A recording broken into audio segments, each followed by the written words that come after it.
Alors, vérifions toutes nos agendas. Oui. Nous sommes prêtes. Le 15 au matin, café chez Jean. Le 15.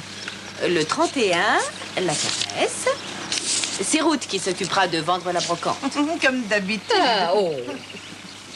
Le 7 août, nous avons la foire au troc. Ah oui, ça c'est vrai, le 7. Ah, Et le 14 août, vous venez à ma garden party. Quel merveilleux projet, je m'en réjouis d'avance. Merci. Si toutefois le jardin est présentable pour l'occasion. oh, il le sera, ma chère amie. Je ne me fais aucun souci. Combien pouvons-nous demander aux gens? Seront-ils prêts à payer une livre cette année? Ah, mais bien sûr, c'est tout à fait raisonnable. Bien. Notre chère Sibylle nous a réalisé des affiches d'une beauté tout à fait étonnante. Qu'est-ce que Sibylle vous en a dites? beaucoup de Nous allons talent. C'est toutes à la en fois de prendre très bon goût et quelques-unes. très original. Et les distribuer là où nous pourrons. Je prends celle-là, Sibylle. Ça ne vous dérange pas d'en prendre deux? Oh, mais je vous pas en du donne tout, bien une au à vous contraire. aussi. Je sais déjà où Lorsqu'on y réfléchit, il y a des tas d'endroits où l'on pourrait en placer. Ah, c'est tellement ravissant que nous n'aurons aucun mal. Norma, vous permettez? Merci. Mesdames, est-ce que tout est en ordre? Avons-nous autre chose à voir? Rien de particulier. Très bien, alors mercredi prochain chez Jean. Parfait. 11h, cela vous convient, Ruth? Et maintenant, si nous goûtions les merveilleux gâteaux de notre très chère Ruth. Flatté, non, mais non, vraiment rien de bien extraordinaire. Microbus le singe, microbus aux eaux, microbus dans la jungle, microbus à la neige. Qu'est-ce que je pourrais raconter? Je trouve qu'à la longue, je me répète un peu. Écoute un peu ça. 2 élèves qui font leurs études ici viennent de s'offrir un détecteur de métaux. Et ils viennent de déterrer un vase romain qui contenait des pièces d'or dont on a évalué le montant à 70 000 livres. Encore un microbus et ce sera terminé, crois-moi. 70 000 livres. Je n'ai plus du tout d'inspiration. S'il te plaît, tu ne veux pas m'aider pour une fois. Microbus. Microbus à Tombouctou. Pas mal du tout. Microbus à Tombouctou. Alors,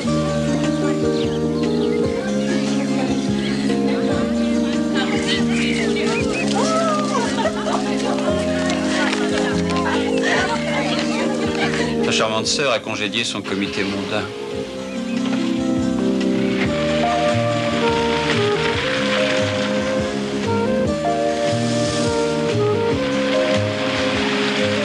Norma préside des comités depuis l'âge de 10 ans. Boss.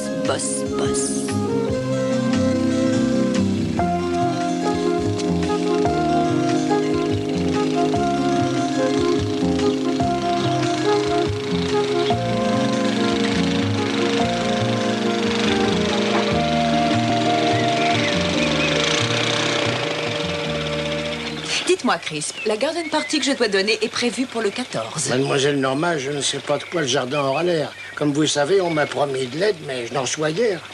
Rassurez-vous, en nous mettant tous à la besogne, ce sera un jeu d'enfant. Il y a bien longtemps que j'y suis à la besogne, et pour ne rien vous cacher, j'en ai plein le dos.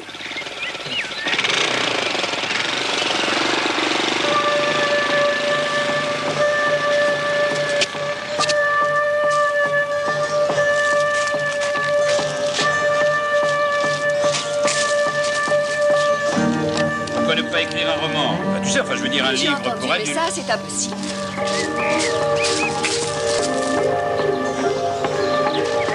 Pas écrire un roman. J'ai déjà essayé, je n'ai pas pu. Pour l'amour du ciel, Émilie, je suis fatigué, j'en ai assez de t'entendre gémir à propos du singe microbus. Tu n'es pas Charles Dickens, tu te sers tout de suite de 10 000 mots pour des morveux de 10 ans. Excusez-moi, je tombe mal, peut-être. Le jour où vous tomberez bien, ça se saura. Bob, Norma nous a recueillis et tu le sais. Je n'ai jamais espéré une grande entente entre vous, mais évite d'être mal élevé et grossier. Eh bien, c'est moi qui vais me montrer mal élevée et grossière. Ton cher mari est un pique-assiette et un fainéant. Norma, s'il te plaît. Vous êtes revenu de Rhodésie sans le sou. J'ai dit que vous pourriez loger ici gratuitement si vous aidiez Crisp à s'occuper du jardin. Et vous vous prélassez du matin au soir, sans même faire l'effort d'arracher un pissenlit. Je me suis occupé de répondre à 30 demandes d'emploi ce mois-ci. Est-ce ma faute si ça ne donne rien? Et pendant que vous faisiez le lézard dans votre paradis de safari, je soignais mon père malade. Je l'ai fait pendant 5 ans. Parce que vous le vouliez Parce qu'il bien. ne voulait pas aller à l'hôpital et que je ne voulais pas le Mais laisser. vous vous en êtes bien sortie, ma chère Norma. Vous avez hérité de tout et Émilie n'a rien. Peut-être, mais je l'ai gagné. Jusqu'au moindre sou. Si notre petit arrangement ne vous convient pas, la porte est ouverte. Repartez au Zimbabwe ou je ne sais plus où.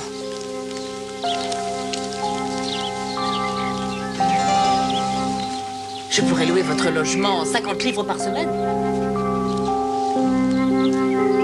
J'ai promis à Père, avant sa mort, de ne jamais vendre cette maison. Et de m'occuper du jardin qu'il avait fait, qu'il avait soigné. Et de le conserver tel qu'il était. Elle a raison, Bob. Cette situation n'est pas bonne. Pour aucun d'entre nous. Il faut bien reconnaître que tu ne fais pas grand-chose et que ce n'est pas le sens des responsabilités qui t'étouffe. Là-dessus, elle n'a pas tout à fait tort. Oh là là là là. Tu ne t'arrêteras donc jamais. Tu n'es qu'un parasite. Tu vis sur le dos des autres. Je trime toute la journée. Je me tue au travail avec Microbus le singe. Je me suis acheté ni une paire de bas, ni un paquet de bonbons, ni un morceau de gâteau depuis des mois, tu entends?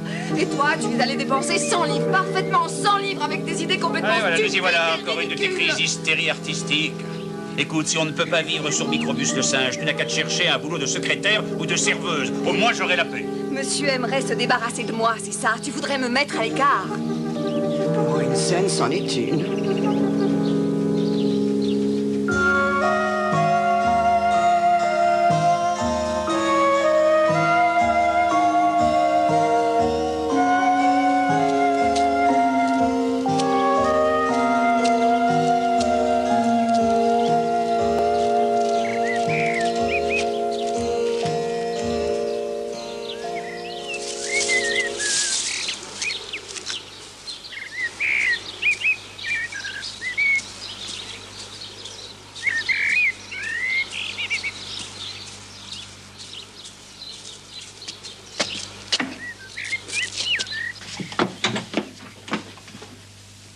Je n'ai pas frappé parce que tout compte fait, je suis chez moi ici. Et j'éteins la télévision parce que ce n'est pas vous qui l'avez payée. À part une canette de bière, vous n'avez d'ailleurs pas acheté grand-chose depuis que votre première femme est décédée. Que voulez-vous? Je veux savoir une chose. Où est Émilie? Elle est partie. Je sais qu'elle est partie. Personne ne l'a vue depuis 3 semaines. Où est-elle? Elle avait son livre de Microbus à terminer, dernier délai, fin septembre. Elle a dit que le seul moyen de pouvoir y arriver était de partir seule quelque part. Puis-je avoir son adresse et son numéro de téléphone? Elle ne tient pas à ce qu'on le donne. Ni à son agent, ni à sa maison d'édition, ni à son illustrateur. Et surtout pas à vous.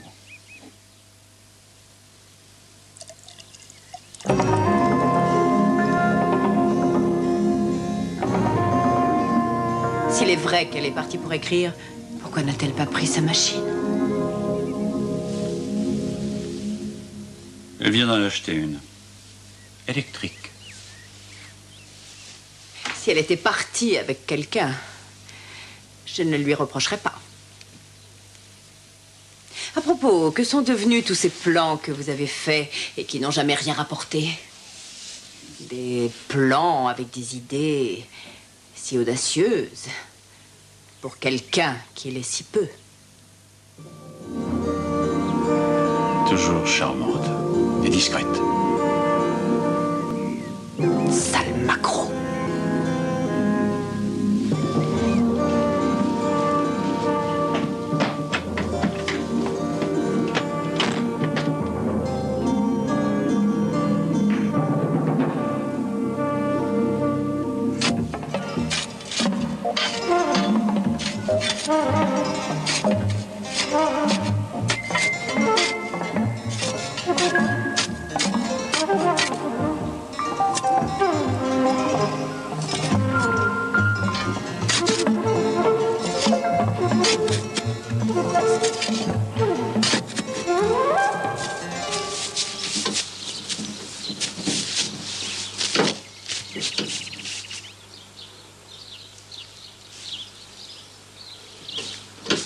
Elle est partie depuis environ 1 mois maintenant. Vous pouvez imaginer mon angoisse. Sa première femme est morte dans un accident de chasse, un safari en Afrique. Après avoir contracté une assurance vie de 20 000 livres sur sa tête. 20 000? Mais qu'est-ce qu'il a fait de tout ça? Il a tout englouti dans un bar à Bulawayo. C'est effroyable. Vous n'avez pas un moyen légal pour lui faire avouer où elle est? Allons, je suis magistrat, Jim. Elle connaît la loi, ma chère. Elle est adulte et il n'est pas tenu de me renseigner. Norma, avez-vous pensé à aller à la police? Évidemment. J'y suis allée hier. J'ai eu droit au blablabla habituel et au laïus sur les innombrables disparitions annuelles, les femmes qui s'en vont, les maris, les enfants, les fugues et le reste. Alors comment comptez-vous agir?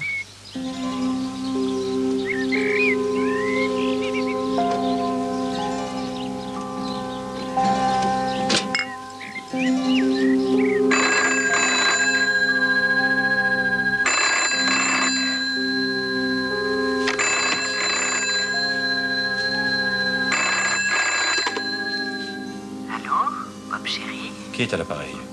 À ton avis, c'est moi, Émilie? Émilie? Vous ne pouvez pas être Émilie. Pourquoi pas? Parce que... Parce que quoi? Votre femme revient quand? Quand elle aura fini son nouveau bouquin.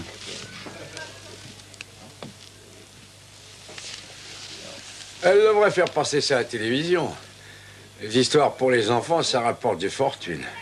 On peut toujours espérer. 19. Salut, Jack. Salut. Comme d'habitude? S'il vous plaît, oui.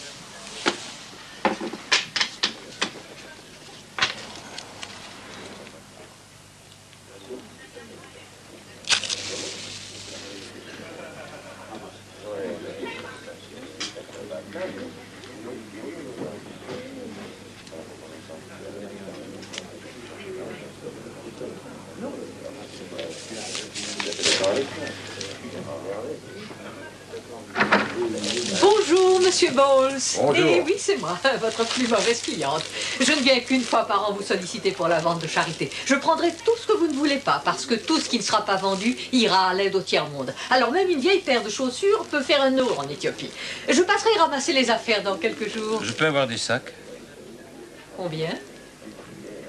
2 ou 3. Oui, c'est ma femme. Elle a un tas de vieux vêtements dont elle ne sait pas quoi faire. Alors elle a pensé les donner pour la vente de charité.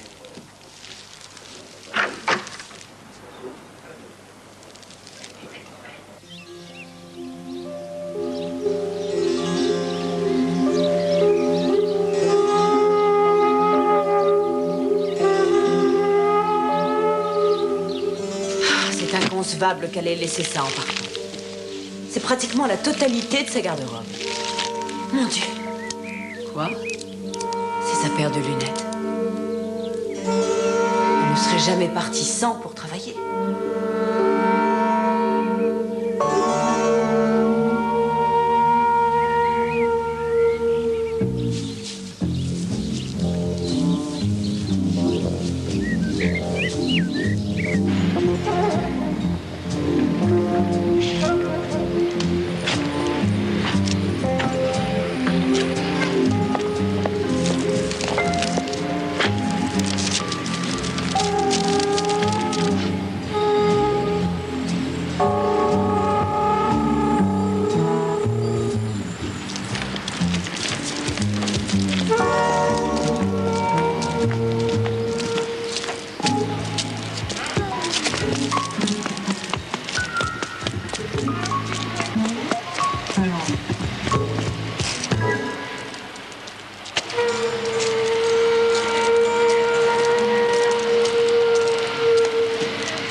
Qu'est-ce qui se passe, Bob? Alors,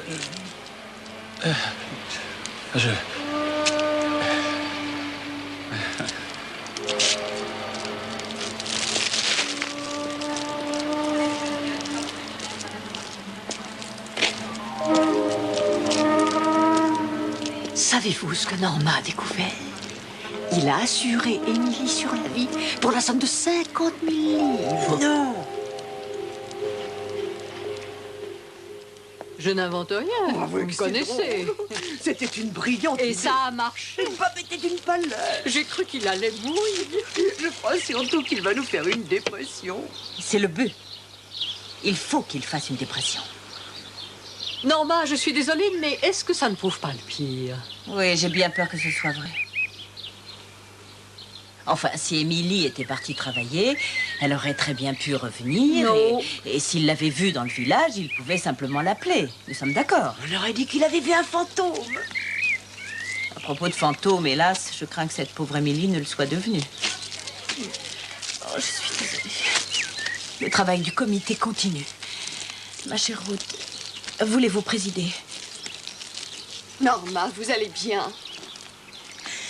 Est-ce que vous iriez bien si votre sœur était morte assassinée? Oh, assassinée? Assassinée? C'est abominable. Vous vous rendez compte? Assassinée? Mais où? Oh, quelle horreur!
mais qu'est-ce que vous avez?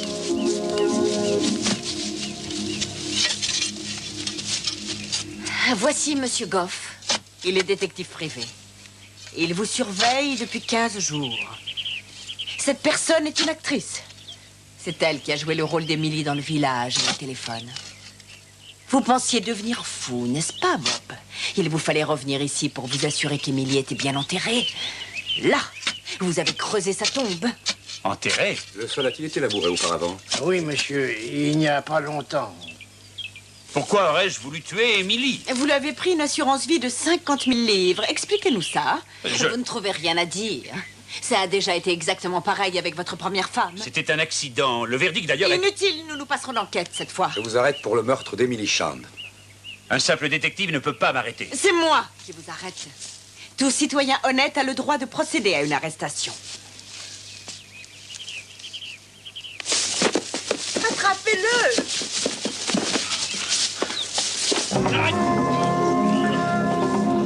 Désolé, monsieur. L'arrestation pour un citoyen est légale, en faisant usage de la force s'il le faut.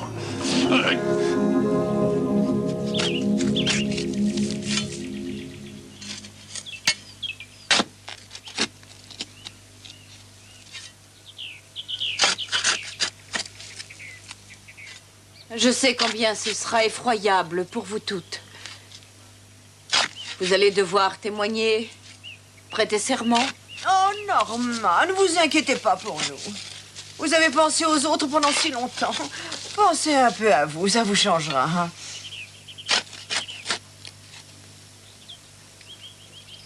C'est un dangereux désaccès. Un horrible désaccès. C'est bien évident, cher. Mon seul regret, c'est qu'ils ne vous pendront pas. Qu'est-ce que c'est que ça?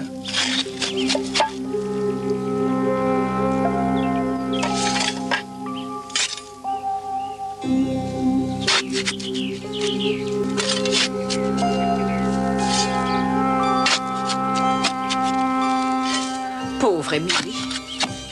6 semaines qu'elle est sous terre. Vous vous torturez, ne pensez pas à ça. C'est trop pénible. Reconduisez-moi. Oh non! Mais c'est impossible!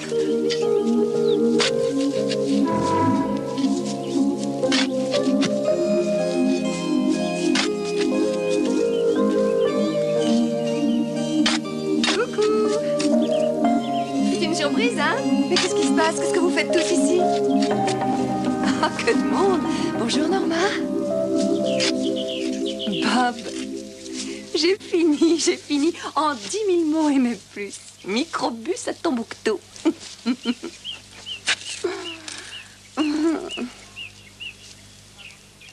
Je ne t'ai pas manqué. Hein, je me suis raisonné. Bonjour, je me présente. Je suis Émilie, la sœur de Norma. Tu passais. Oh, voyons, tu ne lui as rien dit? Je me suis installée dans un petit hôtel au bord de la mer où on m'apportait mes repas dans la chambre où j'avais la paix. J'ai fini le livre. Et tu sais, Bob, c'est pas mal, je t'assure, c'est pas mal. J'ai l'impression qu'on n'a plus besoin de moi.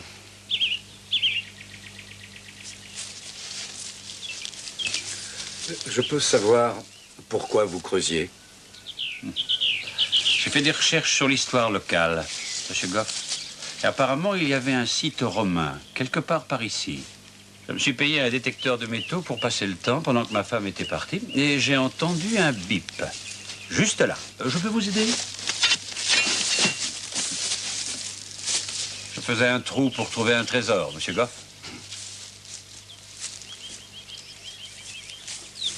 Nous vous enverrons le montant de nos honoraires.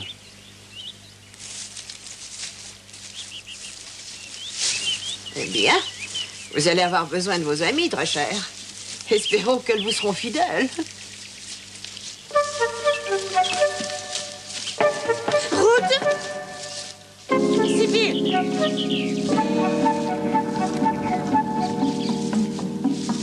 Nous allons vous ramener chez vous.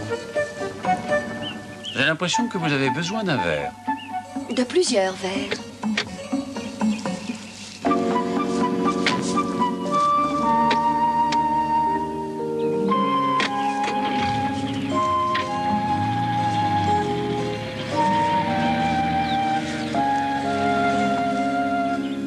Pauvre vieille Norma. Vous avez veillé sur votre papa pendant 5 ans afin de lui faire changer son testament. Pour qu'il vous laisse tout. Et rien à Émilie. Et ça a marché. Mais aujourd'hui, tout va aller très très mal parce que nous allons vous attaquer pour diffamation, propos calomnieux, arrestation intempestive et voie de fait. Émilie, tu ne vas pas faire ça. Oh, mais si, tu peux compter Vu votre sur moi. position de magistrat, la publicité qui s'en suivra risque d'être sanglante. Émilie, ma chérie, tu sais que je t'ai toujours aimée avec Eh bien, tendresse. tu vas pouvoir le prouver. C'est vous qui avez monté cette affaire sordide. Oui. Mais qui va le croire? Nous pourrions aussi probablement nous arranger en dehors de la justice. Je veux la part qui me revient à Norma, ni plus ni moins. Tu sais très bien qu'elle me revient de droit.